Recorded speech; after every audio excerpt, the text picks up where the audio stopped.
Hello दोस्तों, virtuous channel में आपका स्वागत है। IBPS PO and clerk 2019 CRP 9 से के थ्रू जो अभी प्रोविजनल अलॉटमेंट लिस्ट निकली, साथ ही सीआरपी 8 की जो रिजर्व लिस्ट डिक्लेयर हुई, उसमें कुछ एस्पिरेंट्स के क्वारी थी।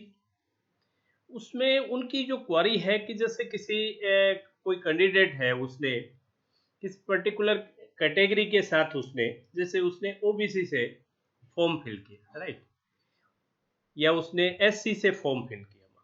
जो कैंडिडेट था वो आई थिंक जिनकी क्वारी थी वो SC candidate, as a SC candidate उसने अप्लाई किया, रजिस्ट्रेशन में उसने कैटेगरी एससी लिखी। और जब उसकी फाइनल लिस्ट हुई, जैसे उसका जो मार्क्स जो आए वो जनरल की कट ऑफ को जैसे उसने क्लियर की, और उसके अगेंस्ट, जनरल वाले के अगेंस्ट उसने सिलेक्शन लिए। तो उनकी क्वारीज थी कि क्या उनको इस तरह के जो कैटेगरी के बच्चे हैं उनको कैटेगरी सर्टिफिकेट शो करने की डीवी के टाइम में जरूरत होगी या नहीं होगी, क्योंकि जो पर्टिकुलर पर्सन जिन्होंने कैंडिडेट जिन्होंने ये कमेंट किया, उनके पास से वो उस कैटेगरी की सर्टिफिकेट वो है तो उस कैटेगरी में, बट सर्टिफिकेट उनके पास नहीं थी।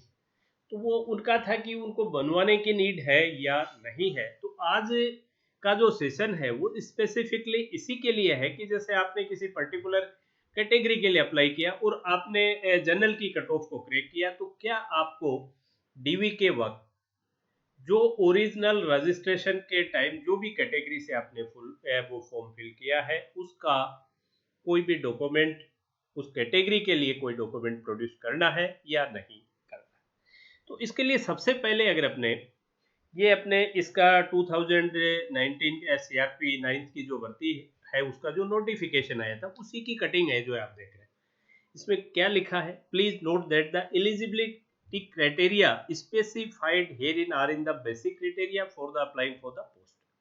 Candidate must necessarily produce the relevant document in original and photocopy in support of their identity and eligibility pertaining to category, nationality, age, educational qualification as indicated in the online application form at the time of joining and any subsequent stage of the requirement process as required by IBPS oblique participating organization.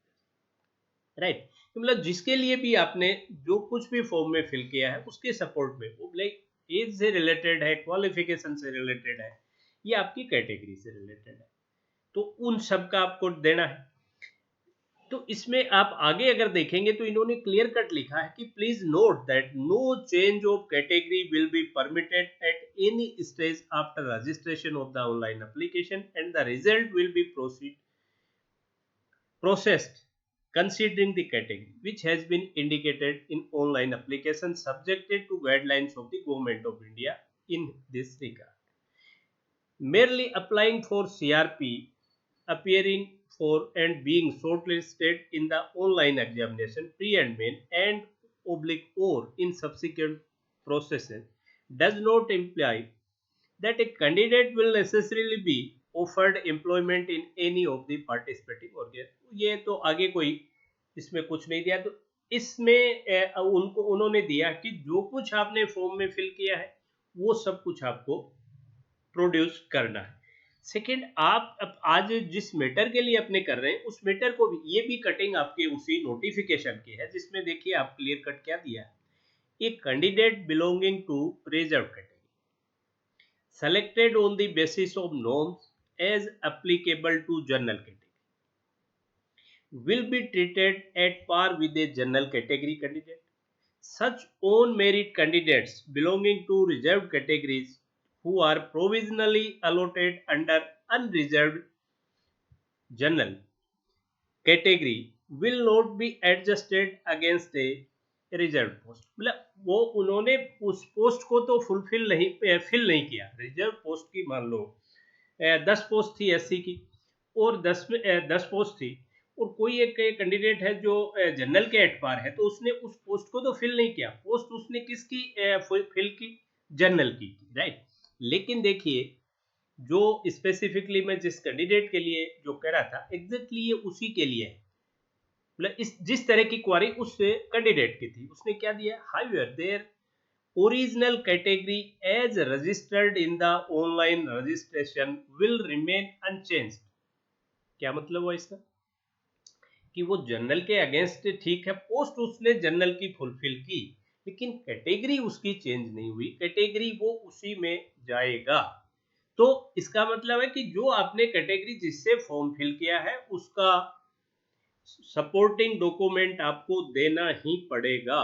भले ही आप पे general के at par गए, आपका selection as a general हो गया, लेकिन जिस कैटेगरी अल्टीमेट आपने पोस्ट जरूर जनरल की फिल की, आपने अपनी कैटेगरी के बच्चों का बेनिफिट कर दिया उस पोस्ट का, आप जनरल में चले गए, जनरल का नुकसान कर दिया जो भी है, लेकिन अल्टीमेटली आपका जो सिलेक्शन ठीक है उस पोस्ट में, बट जब वो पार्टिसिपेटिंग ऑर्गेनाइजेशन की जो लिस्ट जाएगी उसमें आप उस पर्टिकुलर कैटेगरी में ही काउंट होंगे। कल को आपके जो भी कोई प्रमोशन होने हैं और होने हैं तो वहां आप एज ए रिजर्व कैंडिडेट ही हैं, उसी ऐसी कैटेगरी के बच्चे हैं आप वहां। सो आपको शो करना ही पड़ेगा। इसलिए जिन भी एस्पिरेंट्स के दिमाग में ये कोई हो कि भाई मैं तो एट पार और जनरल की पोस्ट मैंने फिल की है, आपने जनरल की पोस्ट तो फिल की है लेकिन आपने कैटेगरी जो आपकी है वही मेंटेन रहेगी, और अल्टीमेटली आप जब इन सर्विस रहेंगे तो उसी कैटेगरी में रहेंगे। इसलिए आपको वो तो देना ही देना है, अगर आपने वो नहीं दी तो वो आपका कैंडिडेचर नहीं मान सकते हैं, नहीं मानेंगे। और ये उन्होंने स्पेसिफिकली लिखा है दोनों ही चीजों में। फर्स्ट में उन्होंने दे दिया कि भाई पहला जो नोट आपको दिखाया मैंने उसमें उन्होंने दे दिया कि जो भी आपने फॉर्म फिल किया है रजिस्ट्रेशन के टाइम उनके सभी के डॉक्यूमेंट, जो भी आपकी एलिजिबिलिटी क्राइटेरिया भले वो कोई एज से रिलेटेड है, क्वालिफिकेशन से रिलेटेड है, आपकी आइडेंटिटी से रिलेटेड है या आपकी कैटेगरी से रिलेटेड है, उनके सबके सपोर्टिंग डॉक्यूमेंट आपको प्रोड्यूस करने हैं। First thing. सेकंड, उन्होंने कह दिया कि भले ही आप रिजर्व कैटेगरी के होके आपने जनरल की पोस्ट फिल कर ली, एट पार थे आपको पोस्ट आपने वो कैप्चर की, लेकिन आपकी कैटेगरी फिर भी चेंज नहीं हुई, और कैटेगरी चेंज नहीं हुई तो क्या हुआ, आपको वो प्रोड्यूस करना है। तो जो भी एस्पिरेंट्स हैं जिनके भी मन में ये संशय है तो प्लीज वो अपना, और उनके पास अगर कैटेगरी का सर्टिफिकेट नहीं है तो एनी हाउ वो उसको प्रिपेयर करवाएं, वो बनवा लें उसको सर्टिफिकेट। अदरवाइज उनको जो भी ज्वाइनिंग और डीवी के वक्त उनके प्रॉब्लम होनी है, मतलब ज्वाइनिंग की नौबत ही नहीं आएगी, डॉक्यूमेंट वेरिफिकेशन में इनके प्रॉब्लम अराइज हो जाएगी। तो आज का जो सेशन था वो स्पेसिफिकली उन्हीं बच्चों के लिए था, और अपने चैनल पे ये बच्चे का कमेंट था, मुझे बड़ा सीरियस लगा वो, कि हो सकता है उस बच्चे ने कमेंट किया, बहुत बच्चे ऐसे हो जो कमेंट नहीं कर पाए हो इसका, लेकिन ये प्रॉब्लम बड़ी है, उसको सर्टिफिकेट दिखाना ही दिखाना है, अदरवाइज वह प्रॉब्लम क्रिएट। चलिए आज के सेशन में इतना ही। That's all for today session. Have a great